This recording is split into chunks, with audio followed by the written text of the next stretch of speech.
제51대 총학생회의 임기가 어느덧 마무리됐습니다.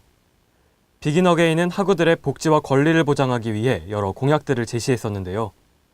크게 복지와 공간, 조직 운영과 재정으로 나눠 분석할 수 있었습니다. 총학생회의 공약이 어느 정도 이행됐는지 먼저 복지와 공간 분야 이승엽 기자의 보도입니다. 제51대 총학생회 비긴 어게인은 복지 공간 분야에서 학습 공간 추가 마련, 각종 복지시설 확충, 어플 서비스 강화 등의 공약을 내걸었습니다. 총학생회 공약 중 여중여고 건물 리모델링, 열람실 증설, 흡연부스 설치, 어플 서비스 강화 등의 공약은 이행됐습니다. 리모델링이 끝난 여중여고 건물은 현재 미대 학우들의 공간으로 사용되고 있고 기숙사와 일반 열람실이 증설됐으며 C동 8층에 카페나무가 들어서는 등 각종 복지시설이 확충됐습니다.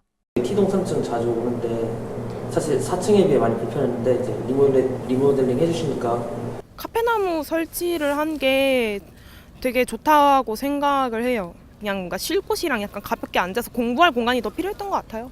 반면 교내 건물 24시간 개방, 현실적인 기숙사비 책정 등의 공약은 지키지 못했습니다.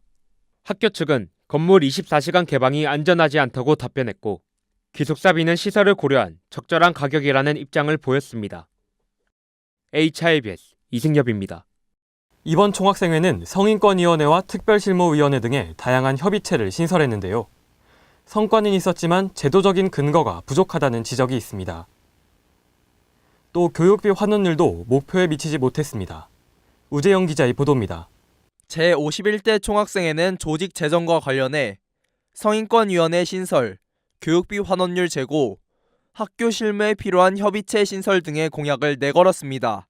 이 중에서 이행된 주요 공약으로는 성인권위원회 신설과 학교 실무에 필요한 협의체 신설이 있습니다.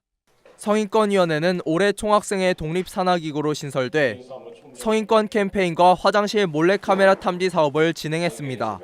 하지만 타기구와 달리 총학생회 회칙에 명시되지 않아 제대로 정착되진 않았다는 지적이 나옵니다. 학교 실무에 필요한 협의체로는 특별실무위원회가 신설됐습니다. 특별실무위원회는 등록금 심의위원회에서 채택된 안건을 구체적으로 다루고 여러 회의의 안건을 따로 진행해 발생하는 합의사항 불이행을 방지하는 역할을 하고 있습니다. 본교 규정에 따라 총장에게 선임 권한이 있었던 등심위 외부위원은 학생위원회 동의를 받아 심재익위원으로 선정됐습니다. 등록금은 작년과 동일한 금액으로 동결됐고 올해 140% 이상을 목표로 했던 교육비 환원율은 현실적으로 달성이 불가능하다는 전망입니다. 적립금의 경우 총학생회와 학교 측의 사용 목적 인식이 달라 논의가 진전되지 않고 있습니다. 총학생회의 소통은 SNS를 비롯한 온라인에서는 활발했지만 선거 당시에 공약했던 오프라인 부스 설문조사는 이뤄지지 않았습니다. HIBS 우재영입니다. 현재 총학은 특별실무위와 같은 협의체를 통해 학교본부와의 합의사항이 잘 이행되고 있는지 점검하고 있습니다. 다음 총학생회는 이를 비롯해 학우들의 권리 향상을 어떻게 주도해갈지 그 역할이 주목됩니다. 이상으로 HIBS 뉴스데스크를 마치겠습니다. 시청해주신 학우 여러분 감사합니다.